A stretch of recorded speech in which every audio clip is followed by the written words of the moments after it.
ఉమ్.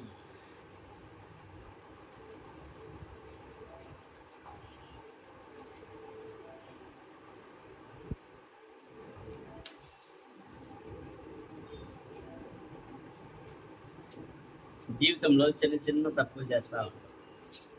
చిన్న చిన్న అంటే ఇప్పుడు పిల్లలు ఏదైనా చేసినారు, ఒకళ్ళ ఇంట్లోకి పోయి ఏదన్నా ఒక గాజు వస్తువు పడేసినారు అనుకోండి. మనం పోయి వాళ్ళకి సంజాయిషి ఏమిస్తాం? కలిపేసి నెడ్డోరేసి వాళ్ళకి ఏమని సంజాయిషి ఇస్తాం? చిన్నపిల్లోడు తెలియక తప్పు చేశాడు, పడేసాడు అని అంటాం. అదే ఇదే చిన్నపిల్లోడు ఒక కత్తి తీసుకొని పొడిచిండనుకో, ఒక కత్తి తీసుకొని పొడిచిండనుకో, ఏమంటాం? చిన్నపిల్లోడు క్షమించమని అడుగుతామా? అడగంగా. ఎందుకు? అవతల ఏంటిది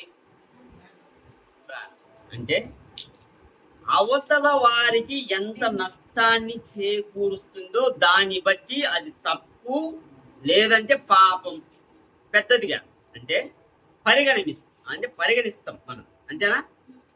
జరిగే నష్టాన్ని బట్టి అదే చిన్నదైతే ఒక మిస్టేక్ కింద పరిగణిస్తాం, పెద్దదైతే పాపం కింద, క్షమించరాని నేరం కింద పరిగణిస్తాం.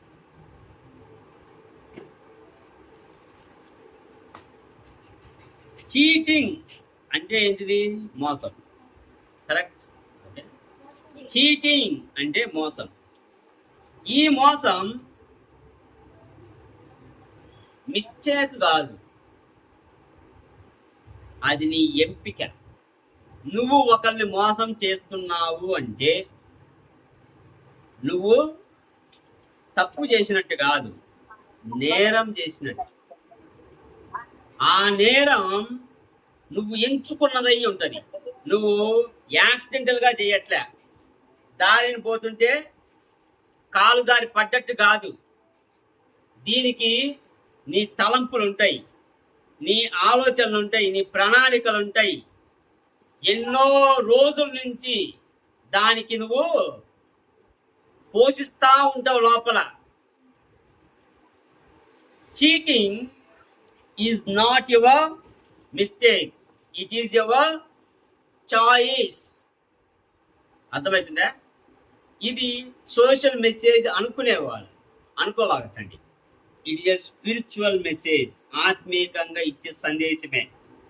మార్కు సువార్త 7వ అధ్యాయము 21, 23.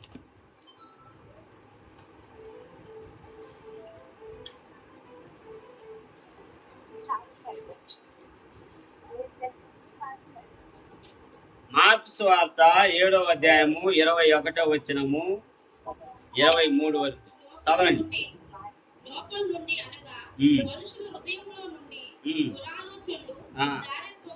దురాలోచనలు, ఫస్ట్ దురాలోచనలు ఏంటి? అవి దురాలోచనలు అంటే ఏంటి? దురాలోచనలు ఒక వ్యక్తికి మనము చేసే మోసం, ఒక వ్యక్తిని మనము ఎలా నష్టం చేకూర్చాలి, ఒక వ్యక్తిని మర్డర్ ఎట్లా చేయాలి, ఒక వ్యక్తికి మనము ఇంకా ఏమేమి వస్తాయి, కొట్టాలా, తిట్టాలా, ఎట్టా, ఈ దురాలోచన. ఓకే, వ్యభిచారం ఎలా చేయాలా, దొంగతనం ఎలా చేయాలా, మోసం ఎలా చేయాలా, ఇవన్నీ దురాలోచనలు. ఓకే, ఎక్కడి నుంచి వస్తాయి? చదవండి. హృదయం నుండి. అంటే ఈ హృదయానికి ఒక ఆలోచన వస్తుంది, ఈ ఆలోచన నువ్వేం చేస్తున్నావు? పోషిస్తున్నావు. అర్థమవుతుందా? ఒక వ్యక్తి వ్యభిచారం చేయడానికి అప్పటికప్పుడు జరిగిపోతుందా? ఒక వ్యక్తి దొంగతనం చేయడానికి అప్పటికప్పుడు జరిగిపోతుందా? ఒక వ్యక్తి ఇంకొక వ్యక్తిని మోసం చేయడానికి అప్పటికప్పుడు జరిగిపోతుందా? లేదు. ఒక వ్యక్తిని ఇంకొక వ్యక్తిని చంపడానికి అప్పుడప్పుడు జరిగిపోతుందా? జరిగిపోదు. దీనికి నువ్వు 3 నెలలు 6 నెలలు పోషిస్తూ ఉంటావు. ఈ మధ్య మునుగోడులో ఒక మర్డర్ జరిగింది. సాయి అనే వ్యక్తిని కిడ్నాప్ చేసి చంపి బావిలో పడేసి వాడి ఫోన్ ఏం చేశారంటే దుష్యంత్ సినిమాలో మాదిరిగా దేశపోయి ఏదో దూరంగా ఛత్తీస్గఢ్ పోయే లారీలోనో ట్రైన్లోనో వేసి పంపించేసాడు. అయితే లాస్ట్కి పోలీసులు కనుక్కున్నారు ఎవరు చంపిర్రు, ఎందుకు చంపిర్రు అంటే చంపించింది ఎవరో తెలుసా, సొంత పిన్ని. చంపించింది సొంత పిన్ని. ఎందుకు చంపించింది అంటే ఈమె వేరే కానిస్టేబుల్ తో ఒక అక్రమ సంబంధం పెట్టుకుంది. అది ఈయన నిలదీసి అడిగి ఆ కానిస్టేబుల్ అధికారి అయిన ఎస్ఐకో సిఐకో పోయి కంప్లైంట్ చేస్తే వాళ్ళు అతను సస్పెండ్ చేస్తే ఆ కక్షతో ఇతను చంపారు. అర్థమవుతుందా? అర్థమైందా? ఇప్పుడు ఈ దురాలోచనలో నేను చెప్పాను చూడు, ఈ దురాలోచన పుట్టింది ఎవరికి? ఇద్దరికి. చనిపోయిన వ్యక్తి పిన్నికి, కానిస్టేబుల్కి.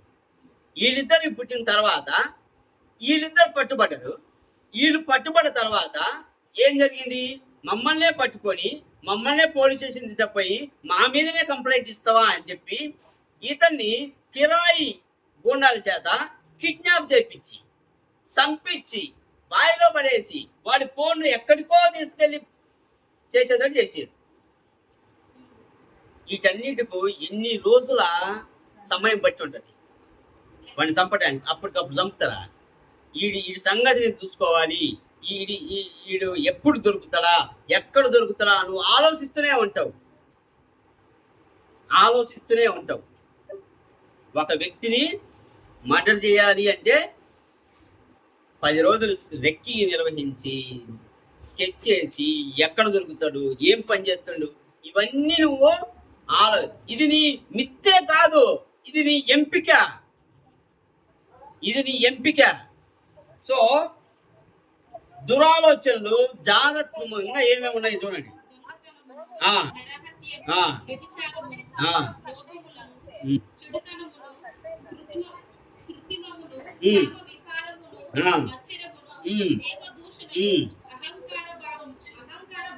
యేసుక్రీస్తు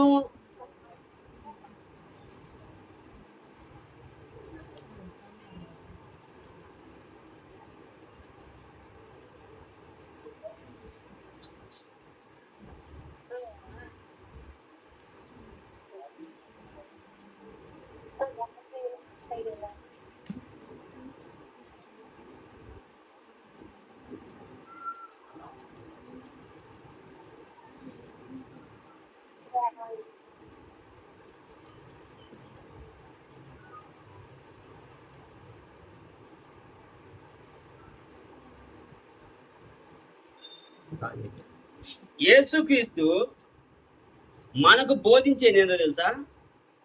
ప్రతిదీ పాపపు యొక్క యాక్షన్ ఇట్ కమ్స్ ఫ్రమ్ నువ్వు ఎంచుకున్న ఆలోచన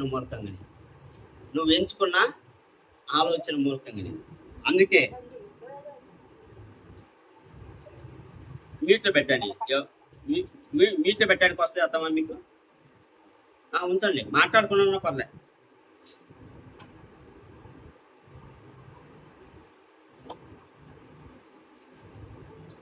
సౌమ్యని యాడ్ చేశారు కానీ కాదు, తర్వాత ఒకరిని యాడ్ చేస్తారు.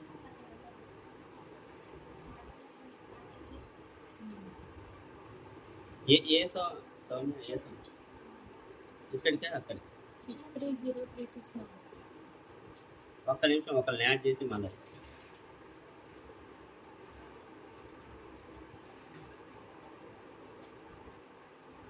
అది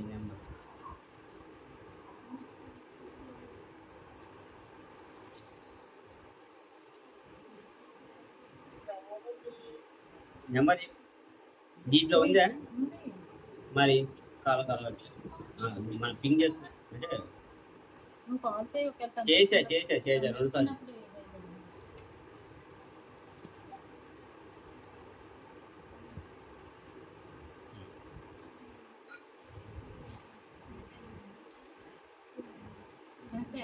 ఎస్ ఆడియో కనెక్ట్.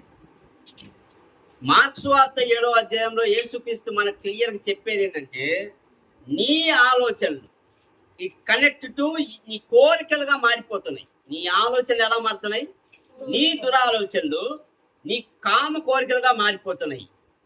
నీ నీ దురాలోచనలు ఎలా మారుతున్నాయి?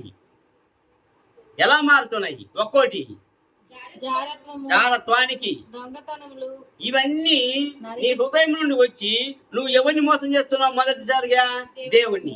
దేవుడి తర్వాత ఎవరికి? నీ భార్యనా, నీ భర్తనా, లేకపోతే నీ అమ్మనా, నీ నాన్న, లేదంటే నీ కుటుంబ సభ్యులనా? ఎవరిని నువ్వు మోసం చేస్తున్నావు? Cheating is not a mistake, it is your choice. అంటే నువ్వు ఎంచుకునే మార్గం అది. ఒకరిని నువ్వు మోసం చేస్తున్నావు అంటే అది ఇంట్లో అయినా బయటైనా నువ్వు ఎంచుకున్న మార్గం.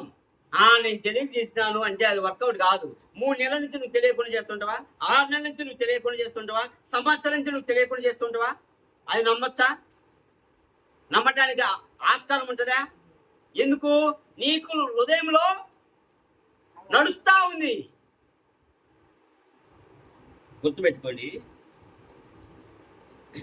వ్యభిచారం చేసే వ్యక్తి ఇప్పుడు చూడండి, సామెతలు 6:9 అనుకుంటా. సామెతలు 6:9. సోమరి ఎందాక నీవు పండుకొని 6:9, 6:12. వాడు కన్ను గీటచు కాళ్ళతో సైగ చేయను. వ్యభిచారం చేసేవాడి హృదయము మూర్ఖుల్లాగా అని ఉంటుంది. 9, 12, 6. సామెతలు 29 అంట. తన పొరుగువాని భార్యను కూడువాడు అదిగా. జారత్వము జరిగించువాడు కేవలము బుద్ధిశూన్యుడు. ఎస్, ఆ వాక్యం ఇది. 32. ఏంటిది? 32. మళ్ళా చదవండి. జారత్వము జరిగించువాడు కేవలము బుద్ధిశూన్యుడు. గుర్తుపెట్టుకోండి, ఈ లోకంలో ఒక భార్య కంటే ఎక్కువ ఉన్నోళ్ళు ఎవరైనా వాళ్ళు ఏమంటారంటే సమాజంలో ఈ మగవర్రా, ఓకే, ఇంకొకరిని మెయింటైన్ చేస్తున్నారా అనే భావన వస్తుంది, అనే మాటలు వస్తాయి. కానీ బైబిల్ ఏం చెబుతుందో గ్రహించండి. బైబిల్ ఏం చెబుతుంది మీకు? ఎవడైనా జారత్వం జరిగించేవాడు కేవలం బుద్ధి లేని మూర్ఖుడు. దేవుడు చెప్పేది ఏంటంటే, దేవుడు ఒక్క మనిషికి ఒక్కరినే సృష్టించిండు. ఒక వ్యక్తికి ఒక్క భార్యకి ఒక్క భర్తే ఉండాలని దేవుడు క్లియర్గా ఒక నిబంధన పెట్టేసిండు. ఇంతకు మించి చేస్తే అది భర్త కానీ భార్య కానీ వాళ్లకు బుద్ధి లేని వాళ్ళు ఏమంటారు? మూర్ఖుడు. ఇంతకు మించి చెప్పేది ఏం లేదు. మూర్ఖులు మాత్రమే వ్యభిచరించెదరు, మూర్ఖులు మాత్రమే మోసం చేసేదరు, మూర్ఖులు మాత్రమే దేవుణ్ణి ఎదిరించెదరు, మూర్ఖులు మాత్రమే అబద్ధాలు ఆడతారు, మూర్ఖులు మాత్రమే విగ్రహారాధన చేస్తారు, మూర్ఖులు మాత్రమే కామ క్రోధ ఈ ఆచారాలన్నీ చేస్తారు. కనుక నువ్వు ఎంచుకున్న నీ ఆలోచన it connects to your desire. నీ కోరిక, నీ ఆలోచన ఎలా మారుతుంది? నీ కోరిక మారుతుంది. చాలా మంది ఏం చెబుతాం?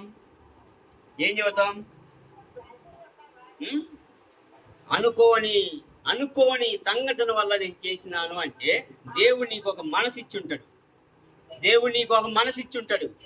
నువ్వు నేరం ఎవరి మీద వేయాలనుకుంటున్నావు? ఒక తప్పు చేసి ఎవరి మీద వేయాలనుకుంటున్నావు? ఆ సంఘటన, ఆ మనిషి వల్ల, ఆ ప్రభావం వల్ల, నా స్నేహితుల వల్ల, ఇలా నువ్వు చెప్పుకుంటూ వెళ్ళిపోతా ఉంటావు కదా. కానీ దేవుడు నీకు ఒక హృదయం ఇచ్చిండు, ఒక ఆలోచన ఇచ్చిండు. పరిశుద్ధాత్మ నువ్వు ఎప్పుడైతే ఆలోచన చేస్తావో ఆ క్షణానే ఆపు అని చెబుతుంది. కానీ నువ్వు ఎదిరిస్తున్నావు. You are rejecting God's will. దేవుడి చిత్తాన్ని ఎదిరించి నువ్వు దేవుడికి వ్యతిరేకంగా పోతున్నావు.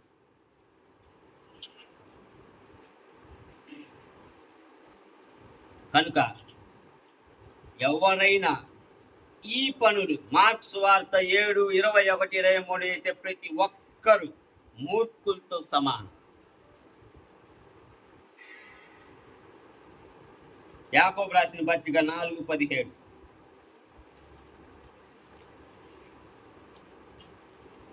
యాకోబు రాసిన పత్రిక 4:17. కాబట్టి ఆ. మేలైనది చేయనెరిగియు ఉమ్. అలాగు చేయని వారికి ఉమ్. పాపము కలుగును. ఇప్పుడు ఇంకోటి చూడండి. ఇది నాకు గుడ్ అని తెలుసు, ఇది మంచిది అని తెలుసు. ప్రార్థన చేయడం మంచిదే, వాక్యం చదవడం మంచిదే, ఇతరుల సహాయం చేయడం మంచిదే, మంచి పలుకులు మాట్లాడడం మంచిదే, ఒక ముక్కలైన కుటుంబాన్ని కలపడం మంచిదే. ఎవరికైనా శాంతి సమాధానం లేకపోతే వాళ్ళకు ప్రార్థన చేసి శాంతి సమాధానం తీసుకురావడము మంచిదే. ఇవన్నీ నీకు తెలిసి కూడా నువ్వు చెయ్యవు. ఎవరికైనా కష్టం వచ్చింది అనుకో, రాని వాడికి తగ్గించేస్తే జరిగింది. మనం చెయ్యం ప్రార్థన. నేను ఎందుకు చేయాలి? పలానా రోజు పలానా సమయంలో వాడు నన్ను అట్టన్నాడు, ఆమె అన్నది. మన వాళ్ళు కష్టాల్లో ఉన్నప్పుడు, వాళ్ళు నష్టాల్లో ఉన్నప్పుడు మనం సంతోషిస్తాం. అది తప్పు, అది పాపం. ఈయన దేవుడు చెప్పేది ఏంటంటే, నీకు మంచి చెయ్యడం చేతనయ్యి, మంచి చెయ్యడం చేతనయ్యి నువ్వు చెయ్యకపోతే అది పాపం, అది పాపం. నువ్వు ప్రార్థన చేయడం మంచిదే, నువ్వు ప్రార్థన ఆపేస్తావు. వాక్యం చదవడం మంచిదే, వాక్యం చదవడం ఆపేస్తావు. ఆదివారం వచ్చేసరికి ఒక ఎగ్జాంపుల్ చెబుతున్నా. ఈరోజు ఆదివారం 8 గంటలకు లేచిన పర్లే అనుకుంటారా, అనుకోరా? పనికి పోయేటట్టు, ఆఫీసు పోయేటట్టు ఉంది అనుకో. 8 గంటలకు ఆఫీస్ అంటే ఎన్ని గంటలు వేస్తాం? 6 గంటలకు లేచి రెడీ అయ్యి 8 గంటలకల్లా ఆఫీస్లో ఉంటాం. అదే ఆదివారం వస్తే ప్రార్థన 10 గంటలకైనా కానీ 9 గంటలకు లేచి 9:30కు ప్రశ్నలు చేస్తాం. 10 గంటలకు ప్రార్థన అంటే ఒక అర్ధగంట లేట్ అయితే ఏమైంది, ఇంకొక గంట లేట్ అయితే ఏమైంది? మనం దేవుడికి ఇంపార్టెన్స్ ఇవ్వం. మన ఆఫీసులకి ఇస్తాం, మన పనులకి ఇస్తాం. మన వేరే వాళ్ళు ఎవరైనా ఇంటికి వస్తున్నారంటే లేచి కూర్చుంటాం మళ్ళా. కానీ ప్రార్థన అంటే మాత్రం ఎప్పుడు జాయిన్ అయిన పర్లే. God is sitting here. నువ్వు 10 గంటల కంటే 10 గంటలకు దేవుడు ఎదురు చూస్తూ ఉంటాడు. When God is here, why you are not here?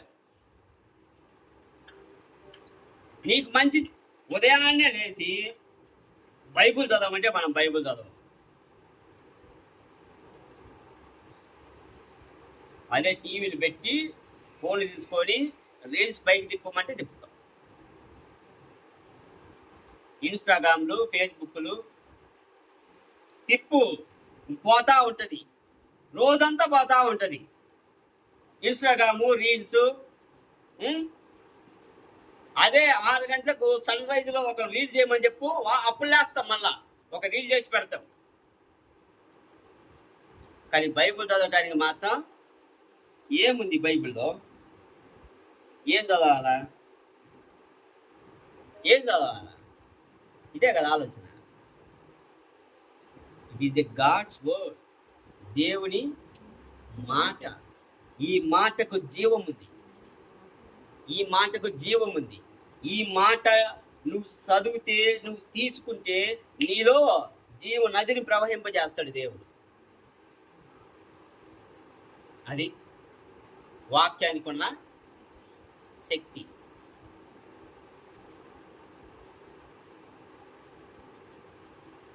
ఒక కుటుంబంలో భార్య భర్తల మధ్య, ఇప్పుడు సపోజ్ మా అత్త మా మామని తీసుకొని 50 సంవత్సరాలు ఇప్పుడు పెళ్ళి, అన్ని సంవత్సరాలు అలా వాళ్ళు కలిసి ఎలా ఉన్నారు? క్వశ్చన్ మార్క్ వస్తుందిగా. కొంతమంది 4 సంవత్సరాలకు, 2 సంవత్సరాలకు, 3 సంవత్సరాలకు విడాకులు తీసుకుని వెళ్ళిపోయే తరుణంలో మరి 50 సంవత్సరాలు వీళ్ళు కలిసి ఎలా జీవిస్తున్నారు? ఎక్కడ వీళ్ళకు ఇడిపోవాలని ఒక కోరిక కలగలేదా? లేకపోతే ఒక ఆలోచన రాలేదా? వీళ్ళని భరించలేను, వీళ్ళని వదిలేద్దాము అని రాదా? వచ్చుంటుందా? రాదా? భార్య భర్త వాళ్ళని చూసి నేను చెప్పేది ఏంటంటే, ప్రేమలో మరలా మరలా మరలా పడడం ఎలాగో తెలుసుకుంటున్నాం. మరలా మరలా మరలా పడడం. దేవుణ్ణి నమ్మిన కొత్తలో మనకు ఒక ఆసక్తి ఉంటుంది. ప్రార్థన పోవాలా, చర్చికి పోవాలా, వాక్యం చదవాలా, ప్రార్థన చేయాలని. పొయ్యే కొద్ది ఏమైతూ ఉంటుంది, ఆసక్తి తగ్గుతూ ఉంటుంది. దానికి దీనికి లింక్ పెడతాడు చూడండి. ఒక భార్యను భర్త ఓకే కొన్ని సంవత్సరాలు అయిన తర్వాత ఖచ్చితంగా బోరు కొట్టే వ్యవహారం అయితే నడుస్తుంది. కానీ నువ్వేం చేయాలంటే మరలా ప్రేమలో పడేటట్టు చూసుకోవాలి. నువ్వు పడాల. అలా పడుతూ ఉన్నప్పుడే 50 సంవత్సరాలు కాదు 100 సంవత్సరాలైనా కలిసి ఉండడానికి అవకాశం. దేవునితో కూడా అంతే. ప్రేమలో మరలా మరలా పడుతూ ఉండాలి.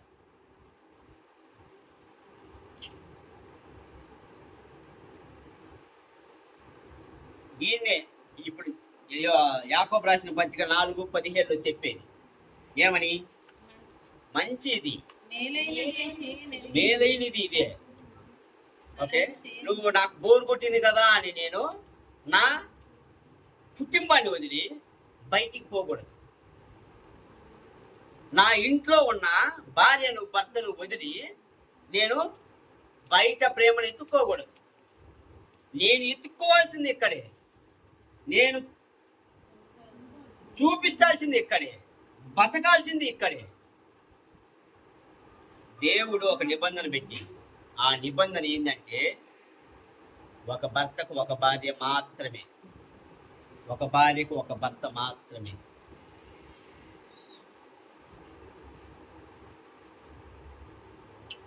ఎప్పుడైతే నువ్వు దేవునికి వ్యతిరేకంగా చేస్తున్నావో, దేవుడి ఆజ్ఞలు తృణీకరించడమే కాకుండా దేవుణ్ణి నువ్వు వద్దనుకుంటున్నావు, దేవుని తోసేస్తున్నావు.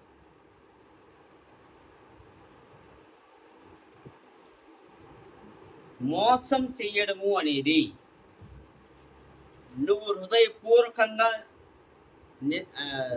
దాన్ని ఏమంటారు, రిజెక్షన్, తోసిపుచ్చడం, తృణీకరించడం. దేవుని చిత్తాన్ని నువ్వు తృణీకరించడం.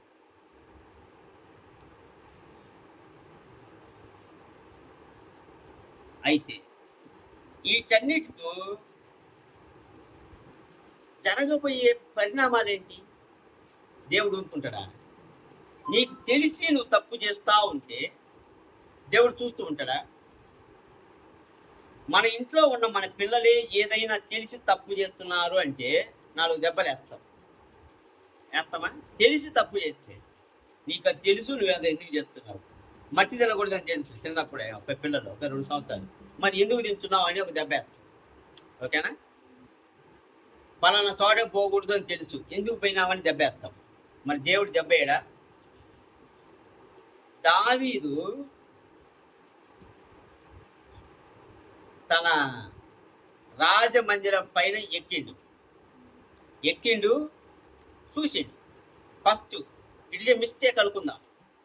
చూసిండు, ఎవరిని చూసిండు? ఉరియా భార్యను చూసిండు, కావాలనుకున్నాడు, పంపించిండు, తెప్పించుకున్నాడు, పడుకున్నాడు.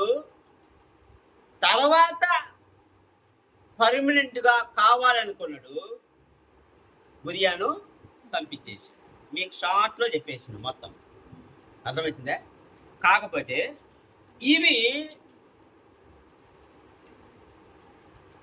ఇవి దేవుడు ఇప్పుడు దాకా నువ్వు ఆరాధించినావు, ఇప్పుడు దాకా నేను నిన్ను ప్రేమించినా, ఇద్దరము బాగానే ఉన్నాము కనుక నువ్వు నాకు సంబంధించిన వ్యక్తివి, నిన్ను రాజు చేసిన కాబట్టి నువ్వు నా బిడ్డ లాంటి వాడివే అని వదిలేస్తాను అని అనుకుంటాడా దేవుడు?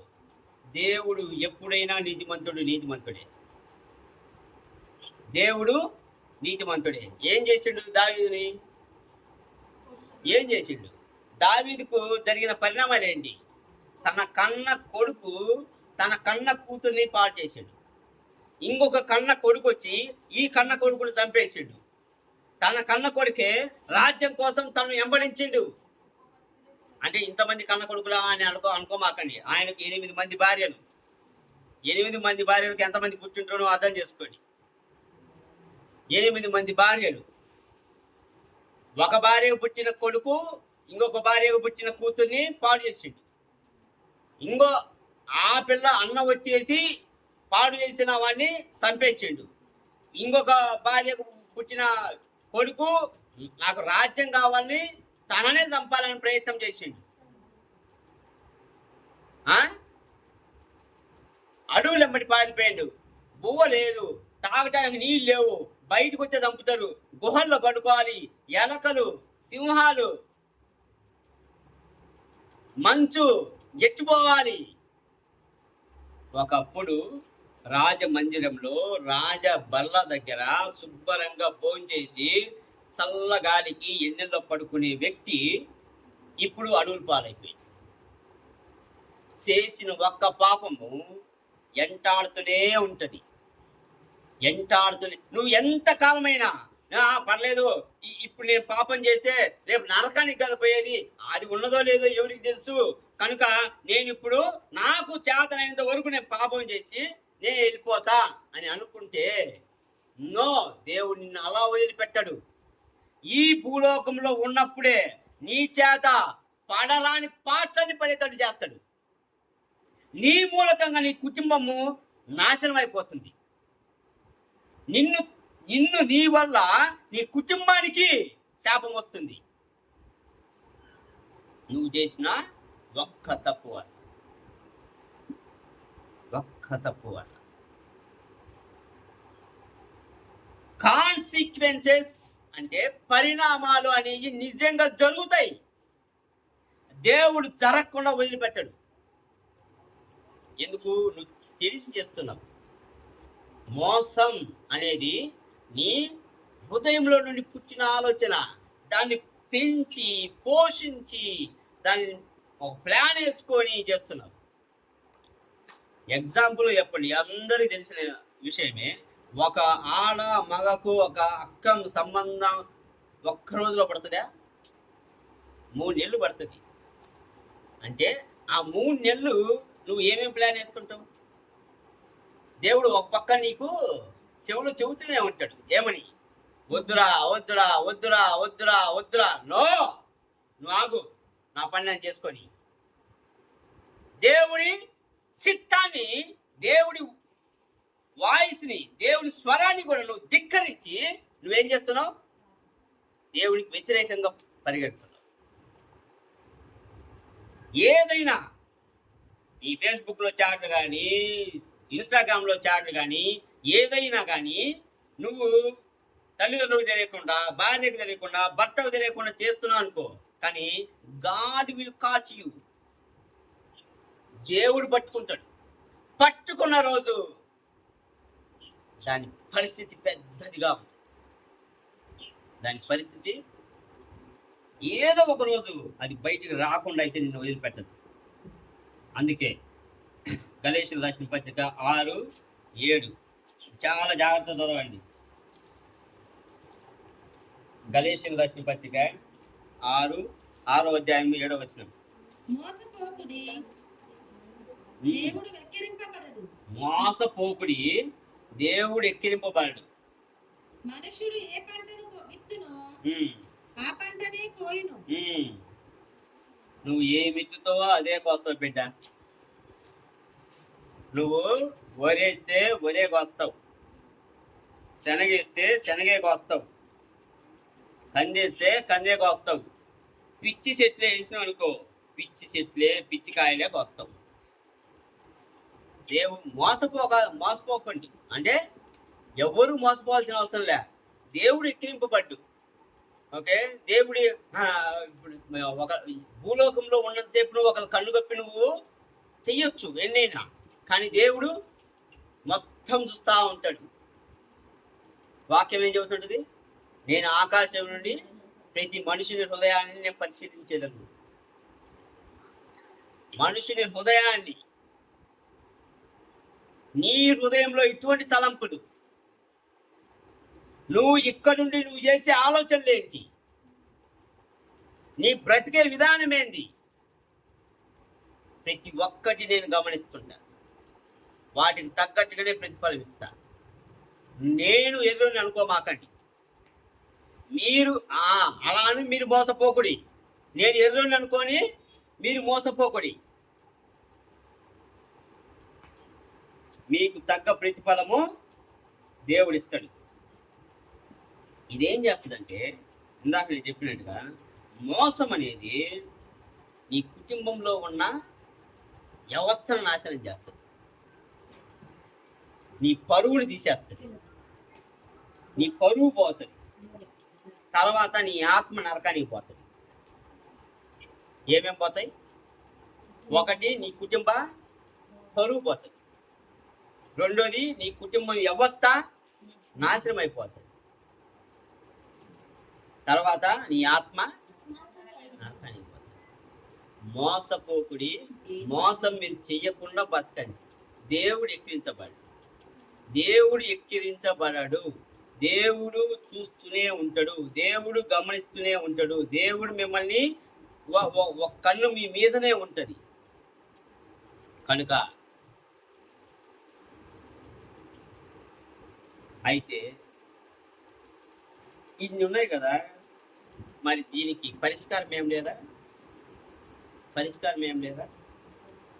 పరిష్కారం ఉంది. దేవుడు నేను పిలుస్తాడు. ఇప్పటికైనా 1వ జాను 1:9.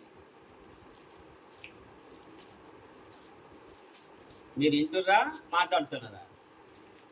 చిన్నము మీరందరూ. మన పాపములను మనము ఒప్పుకొనిన యెడల ఆయన నమ్మదగిన వాడును నీతిమంతుడును గనక ఆయన మన పాపములను క్షమించి సమస్త దుర్నీతి నుండి మనలను పవిత్రులనుగా చేయును. ఇప్పుడు చూడండి ఏమని చెబుతాడు దేవుడు. చదవండి, అందరు బైబిల్ తీసి చదివిరా. మీరు ఎన్ని పాపాలు చేసినా ఇప్పటికైనా మీకు ఒక దేవుడు ఒక ఛాన్స్ ఇస్తుండు. ఇప్పటికైనా మారండి అని. ఇప్పటికైనా దురాలోచనలు, కాముకత్వము, వ్యభిచారము, దొంగతనము, నరహత్యలు మానేయని ఒక అవకాశం ఇస్తుండు. అదేంటిది? ఎలా? మళ్ళా చదవండి, గట్టిగా చదవండి. వాక్యము హృదయం లేకపోవాలా. మన పాపములను మనము ఒప్పుకొనిన యెడల ఆయన నమ్మదగిన వాడును నీతిమంతుడును గనుక ఆయన మన పాపములను క్షమించి సమస్త దుర్నీతి నుండి మనలను పవిత్రులుగా చేయును. ఇప్పుడు మీరు ఎంత పాపములు చేసినా మీరు ఒప్పుకుంటే చాలరా. మీరు ఒప్పుకొని మళ్ళా తిరగండి. దేవుడు ఆయన నీతిమంతుడు, ఆయన యథార్థవంతుడు. మీ హృదయపూర్వకంగా పశ్చాత్తాపడండి. దేవా, తెలిసే పాపం చేశా. దేవా, తెలిసే తప్పు మార్గంలో ప్రయాణం చేశా. దేవా, తెలిసే మోసం చేశా. నేను తెలిసే నీ చిత్తాన్ని నిర్లక్ష్యం చేశా. తెలిసే నీ చిత్తాన్ని నేను వదిలేశా. నీ పిలుపుకు నేను లోబడలే. అప్పుడు కదా దావీదు రాసిన కీర్తన 51. దేవా, నాలో ఆ రక్షణ ఆనందం మరలా పుట్టించయ్యా. నన్ను మరలా హిస్సోపుతో కడుగయ్యా. మంచు కంటే తెల్లగా నన్ను కడుగయ్యా. తన తప్పు ఒప్పుకున్నాడు. అందుకే తన తప్పు తాను ఒప్పుకుండు కాబట్టి దావీదును దేవుడు ఏమంటాడు? నా హృదయానికి అతి దగ్గరగా ఉన్న స్నేహితుడా. పొరపాట్లు చేస్తారు, పాపాలు చేస్తారు అందరూ. కానీ ఎవరైతే తమ తప్పును తాము తెలుసుకొని దేవుని ఎదుట ఒప్పుకొని పశ్చాత్తాపడి మరలా నేను ఆ పని జోలికి పోనయ్యా, అటువంటి నీతి మాలిన పని జోలికి నేను వెళ్ళను, అటువంటి క్రూరమైన పని జోలికి నేను వెళ్ళను అని నువ్వు తీర్మానించుకుంటావు చూడు, అప్పుడు నీ పాపమును క్షమించబడి నిన్ను మరలా దేవుడు తన దగ్గరికి తీసుకుంటాడు. మరలా నిన్ను ప్రేమిస్తాడు, మరలా నిన్ను ఉద్ధరిస్తాడు, మరలా నిన్ను నిలబెడతాడు, మరలా నిన్ను ఆశీర్వదిస్తాడు.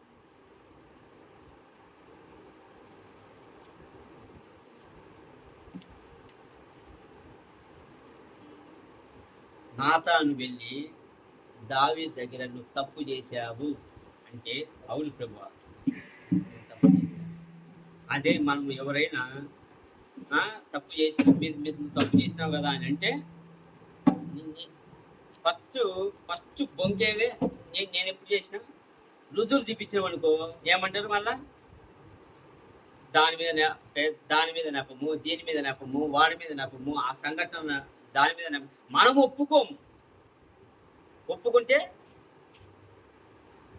ఒప్పుకుంటేనే నీ పాప భారం అనేది తొలుగుద్ది. ఒప్పుకుంటేనే నువ్వు పరిశుద్ధులుగా తీర్చబడతావు, లేకపోతే God calling you for restoration. God is calling you for restoration. నేను మరలా పునర్నిర్మిస్తాడు. ప్రతి వ్యక్తి జీవితంలో పొరపాట్లు ఉంటాయి, ప్రతి వ్యక్తి జీవితంలో తప్పులు ఉంటాయి. ఏదో ఒక సందర్భంలో దేవునికి వ్యతిరేకంగా నువ్వు పాపం చేసే ఉంటావు. కానీ ఒప్పుకోండి, దేవుడు క్షమాభిక్ష పెడతాడు. వ్యభిచారంలో పట్టబడ్డ స్త్రీ తీసుకొచ్చి రాళ్ళతో కొట్టి సంపండి అని అక్కడ పెడితే యేసుక్రీస్తు ఏం చెప్పిన ఆమెతోటి, పాపం చెయ్యనోడు రాయేయమని. వాళ్ళందరూ హృదయాల పాపాలు ఉన్నాయి కాబట్టి వాళ్ళు రాయకుండా వెళ్ళిపోయారు. ఇప్పుడు ఆమెతో ఏమంటుండు, ఇక మీద నువ్వు పాపం చెయ్యకమ్మా, ఇప్పుడు దాకా నువ్వు తెలుసో తెలియక పాపం చేసినావు, ఇప్పటి నుంచి పాపం చెయ్యమ్మా అంటే దేవుడిని క్లియర్గా చెప్పేది ఏంటంటే, పాపం జోలికి నువ్వు పోమాకు, పాపాన్ని అసహించుకో. పాపం అంత దూరాన్ని ఉంటే నువ్వు ఇంత దూరాన్ని ఉండు.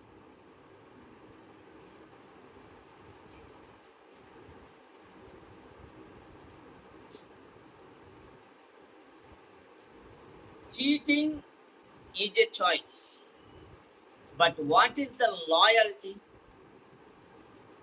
లాయల్టీ అంటే తెలుసా ఏంటిది?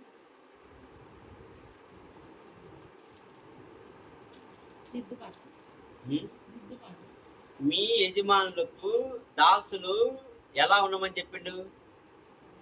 లోబడి ఉండు. యజమానులకు దాసులు లోబడి ఉండు, భర్తలకు భార్యలు లోబడి ఉండు. Loyalty is the responsibility, not a choice. అది గుర్తుపెట్టాను. మళ్ళా నేను ఇంతకుముందు ఏం చెప్పిన, cheating is a choice, not a mistake. But here loyalty is a responsibility, not a choice. మీకు ఎంచుకునే లేదు, ఇట్ ఈజ్ యువర్ బాధ్యత. లోబడి ఉండాల్సిన బాధ్యత. ఎవరికి లోబడి ఉండాలి? దేవుని వాక్యానికి లోబడి ఉండండి చాలు. దేవుని వాక్యానికి నువ్వు లోబడి ఉంటే నువ్వు ఆటోమేటిక్గా నీ భర్తకు లోబడి ఉంటావు, ఆటోమేటిక్గా నీ అధికారులకు లోబడి ఉంటావు. దాసులు ఆటోమేటిక్గా, భర్తలు కూడా క్రీస్తుకు లోబడి ఉంటారు. వాక్యానికి లోబడి ఉంటే చాలు. యేసుక్రీస్తు ఏం చెబుతారు 15వ అధ్యాయంలో, ఎవరు నా యందు నిలిచి ఉంటారో నేను వాళ్ళ యందు నిలిచి ఉంటా. యాడికి పోతావు? నువ్వు దేవుడి వాక్యం ముందు నిలిచి ఉండు, దేవుడే నీ యందు నిలిచి ఉంటాడు. నీకేం కావాలో చెబుతుంటాడు, నువ్వు ఎక్కడికి పోవాలో చెబుతాడు, నువ్వు ఏం మాట్లాడాలో చెబుతాడు. యోహాను ప్రకటన అంతా రాసింది ఏ విధంగా రాసిండు? ఆయన ఎవరి యందు నిలిచి ఉన్నాడు? దేవుని యందు. ఇప్పుడు దేవుని ఆత్మ ఆయన యందు నిలిచి ఉండి మొత్తం చూపించింది పిక్చరు. రాబోయే కాలంలో ఏమేమి జరిగేది మొత్తం ప్రవశించేసిండు మొత్తం. దేవుడు నిన్ను కూడా అలా వాడుకోవాలంటే నువ్వు దేవుని వాక్యం ముందు నిలబడి ఉండాలా, దేవుని వాక్యానికి లోబడి ఉండాలా. పిల్లలకు కూడా చెప్పేది అంతే, మీ తల్లిదండ్రుల మాటలకు లోబడి ఉండి వాళ్ళు చెప్పినట్టే వినండి.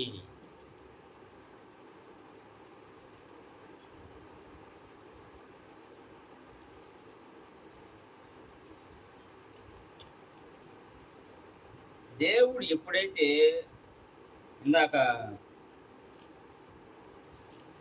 1వ జాన్ 9లో దేవుడు ఒక ఆఫర్ ఇస్తాడు, ఫర్గివ్నెస్. నేను క్షమిస్తాను. మీది ఎలా ఉండాలి? ఆనెస్టీగా ఉండాలి. ఆనెస్టీ అంటే నిజాయితీగా, తగ్గింపుతో, బ్రతుకు మార్చుకొని కనపడాలి. నాది మీకు కనపడటం లేదు, నా చేంజ్ నాకు కనపడటం లేదంటే ఉంటే కనపడుతుంది, లేకపోతే ఎట్ట కనపడుతుంది చెప్పండి? నువ్వు ప్రార్థన చేస్తూ ఉంటే కనపడుతుంది ఇతరులకు చేంజ్. నువ్వు వాక్యం చదువుతుంటే కనపడుతుంటుంది. నువ్వు మాట్లాడే పద్ధతిలో కనపడాలా, నువ్వు ప్రేమించే పద్ధతిలో కనపడాలా. వీళ్ళు ప్రార్థన చేసి బయటికి పోయి గల గల గల బాల్ చేస్తే, కొట్లాడితే, ఒకరి మీది పోయి కొడితే నేను మార్పున్నట్ట. ఈడ మనం సంఘానికి మంచి బట్టలు వేసుకొని పోయి బయటికి పోయి లవర్తో కులికితే బాగున్నట్ట? నో. నీ మార్పు ఇక్కడ ఎలా ఉందో అక్కడ అలా ఉండాలి. నీ మార్పు ఇక్కడ ఎలా ఉందో అక్కడ కూడా అలానే ఉండాలి. నీ మాటలు దేవుడు ముందు ఎలా ఉన్నాయో మనుషుల ముందు అలానే ఉండాలి. నీ ప్రవర్తన ఇక్కడ ఎలా ఉందో అక్కడ అలా ఉండాలి. ఆఫీసులో ఒక టైపు, ఇంట్లో ఒక టైపు ఉండకూడదు.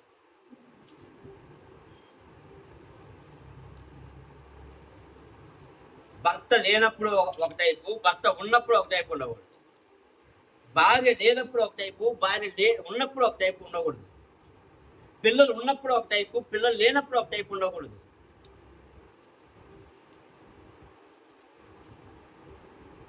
అందుకే దేవుడి పిలుపు ఎలా ఉంటుందంటే సామెతలు 10:9. సామెతలు 10:9.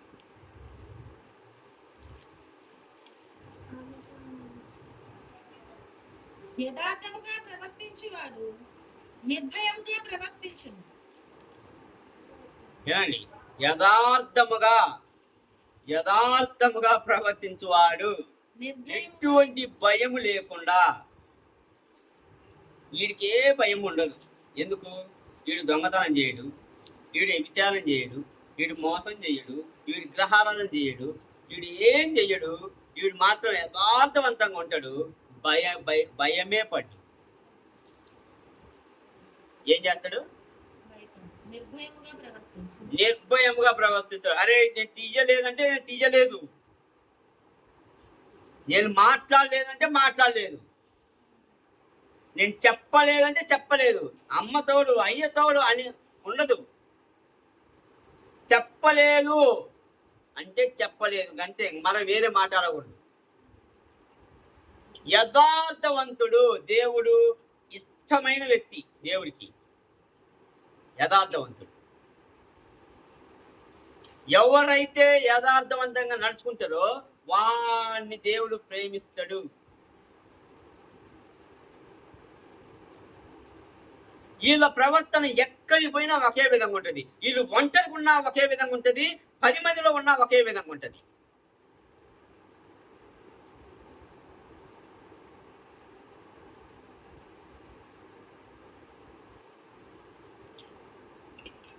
No secrets.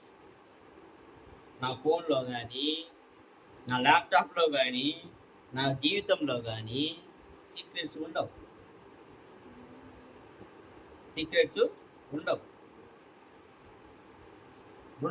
ఎందుకు? యథార్థవంతంగా ప్రవర్తిస్తున్నప్పుడు ఉండవు. ఫోన్లలో సీక్రెట్స్ పెట్టుకొని పాస్వర్డ్ లాక్ చేసుకుంటే ఏం ప్రయోజనం చెప్పు? ఎవరు లేనప్పుడు నా ల్యాప్టాప్ ఓపెన్ చేసి నేనేదో చూడడానికి చూస్తే ఏం లాభం చెప్పు? ఎవరు లేనప్పుడు నా ఇష్టం వచ్చినట్టు నేను ప్రవర్తిస్తే ఏం ప్రయోజనం? ఎవ్వరు ఓకే నేను యాన్నో దూరంగా ఏదో ఊరు పోతా, ఎవరు ఇక్కడ చూడటం లేదు కదా అని బారుకు పోయి మందు తాగి సిగరెట్ తాగితే కుటుంబ సభ్యులు ఎవరు చూడరు కదా. అర్థమవుతుందా? ఏం లాభం అంటే నాలో 2 రకాల మనుషులు ఉంటాయి. నాలో అదే సినిమా డైలాగ్ అంటే నాలో ఒరిజినల్ మీరు ఇంకా చూడలేదంటారు చూడు. ఆ ఒరిజినాలిటీ అది. ఏంటిది ఆ ఒరిజినాలిటీ? పాపం. అది ఎక్కడ బయటపడుతుంది? మనుషులు ఎవ్వరు లేని చోట బయటపడుతుంది. మనుషులు ఎవ్వరు చూడటం లేదు అన్న చోట బయటపడుతుంది. పాపం ఎప్పుడూ చీకట్లోనే జరుగుతుంది. యథార్థత అంటే దానికి నచ్చదు. అందుకే దేవుడు ఇలా చెబుతున్నాడు, ఏమని? దేవుడు ఎవరిని ప్రేమిస్తాడు? యథార్థవంతుని ప్రేమిస్తాడు. యథార్థవంతుడు ఎలా జీవిస్తాడు?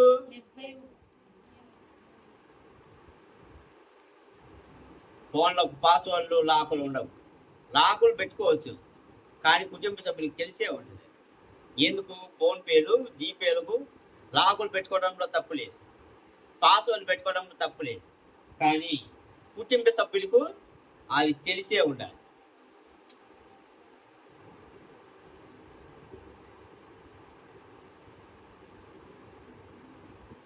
దేవుడు చూస్తా చూస్తా చూస్తా చూస్తా అంటాడు.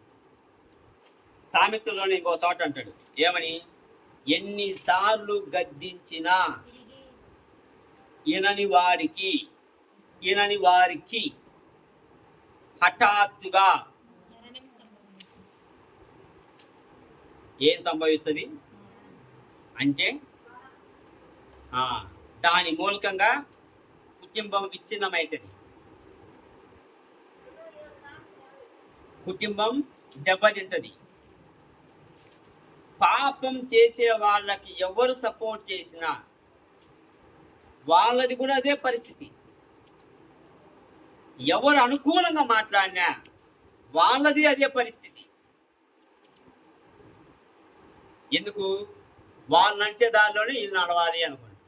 వాళ్ళు నడిచేది మంచిదైతేనే కదా వీళ్ళు సపోర్ట్ చేసేది. లేకపోతే నో, నేను నీ అంట రాను, నువ్వు నడిచే మార్గం తప్పు అని అప్పుడే చెప్పు.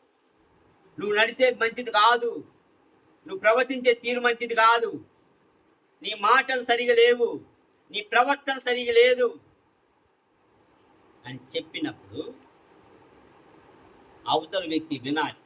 వినలేదు అంటే వదిలేయాలి. దేవుడు గద్దిస్తాడు, గద్దించకుండా దేవుడు ఉండడు. ప్రతి నిమిషము నీకు హృదయంలో కాన్షియస్నెస్ అని ఒకటి ఉంటుంది. ఏంటది? మనస్సాక్షి. ఈ మనస్సాక్షికి దేవుడు చెబుతూనే ఉంటాడు, ఏమని? ఎనరా బాబు ఎనవమ్మా, ఎనరా బాబు ఎనవమ్మా, ఎనరా బాబు ఎనవమ్మా, ఎనరా బాబు ఎనవమ్మా. ఎన్నిసార్లు మీరు చెప్పినా వినకపోతే అది పిడుగు పడ్డట్టే పడుతుంది. పిడుగు పడ్డట్టే పడుతుంది. పిడుగు నీకు చెప్పి పడుతుందా? నేను వస్తున్నాను మీరు కాసుకోండి అంటారా? పాకిస్తాన్ బాంబులు వేసినట్టే ఉంటుంది. పాకిస్తాన్ నిన్న మేము ఓకే, భారత్ను ఓకే మీరు ఆపేయండి అన్నారు, ఆపేస్తున్న వాళ్ళు వేసారు బాంబు.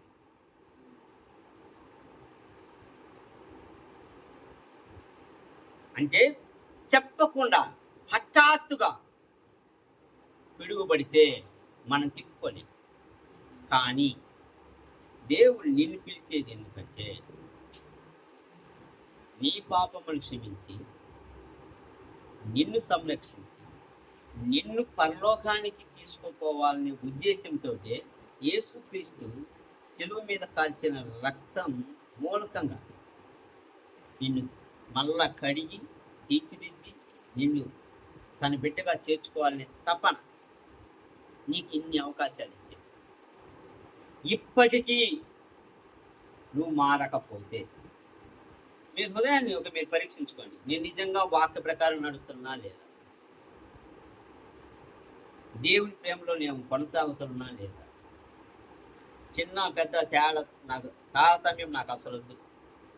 ఎవరైనా పాపం చేయొచ్చు, ఎవరైనా హృదయంలో దురాలోచన చేయొచ్చు, ఎవరైనా దుష్టులతో సాంగత్యం చేయొచ్చు, కానీ మానేసి దేవుని వైపు తిరగమని చెబుతున్నా, దేవుణ్ణి ప్రేమించమని చెబుతున్నా, దేవుని వాక్యాన్ని వదలకుండా ఉండమని చెబుతున్నా.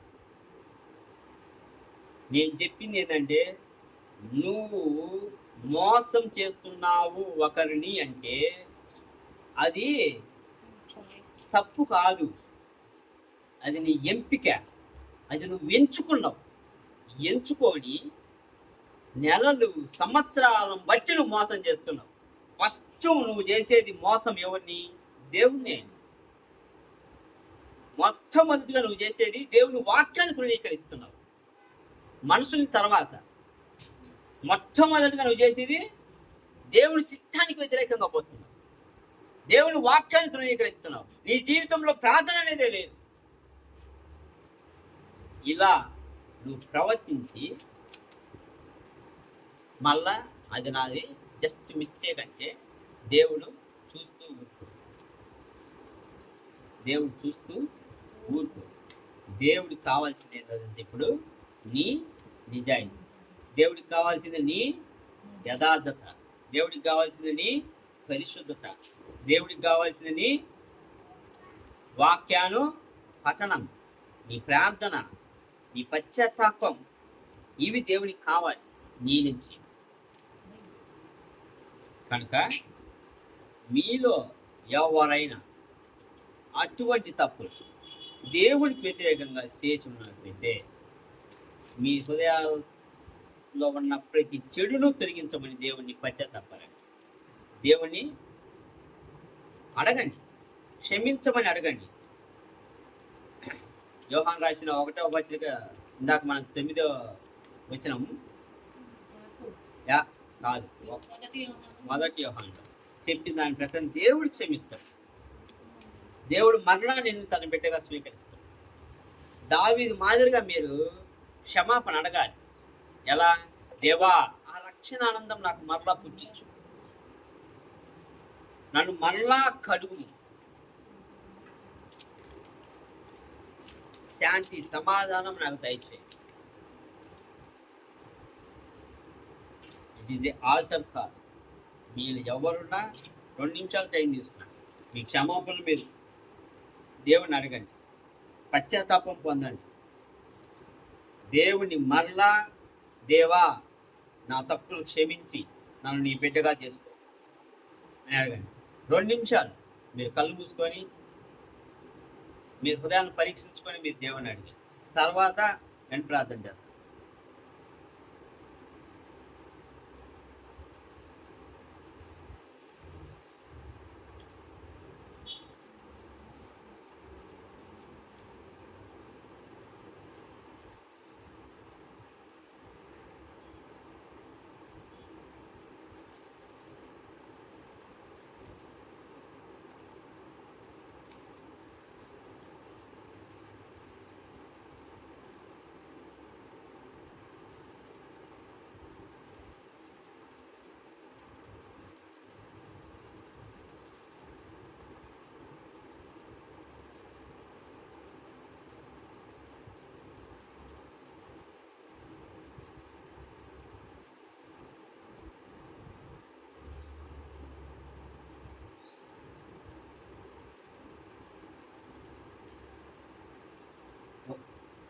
వదిన ప్రార్థన చేయండి.